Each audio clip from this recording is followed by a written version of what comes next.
atë botë mësuesi asaj kohe na kishte dhënë detyrë shtëpie me shkruaj një poezi prej vetës. Po.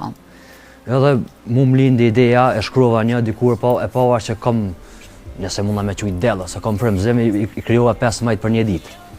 Shi. Për në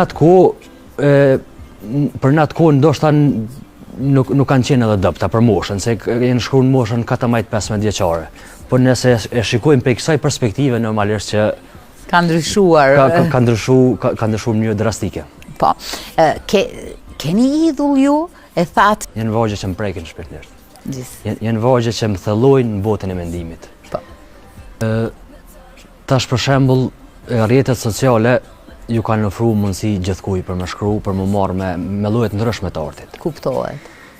Fatkeqësisht originaliteti shpeshherë po zbehet edhe po jet jashta. Edhe jam shumë vetkritik. Nuk kam dëshirë. Tash për shembull kam edhe 2 libra Si i vetkënaqur, kërkon. Gjithmonë artisti e kërkon më të mirën, se tash unë lexoj për të mëdhave për shembull.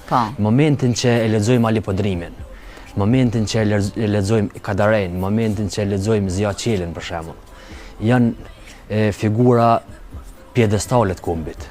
I kanë arrit marrë në letërsi. Edhe nëse na e krahasojmë veten me ta, i libri jonë del shumë i zbet. Për këtë arsye mundohen atash me botu ma rrallë, se ku më konë me ri, më konë ma entuziast, kisha dëshirë veç bëta. Tash e këqyri cilësin e jo sasin. Kjo është detyrë ndoshta se cilit krijues kur ta arrin atë pjekurinë kulturore, pjekurinë e shkrimit, sepse atëherë nuk don numër, por don cilësi.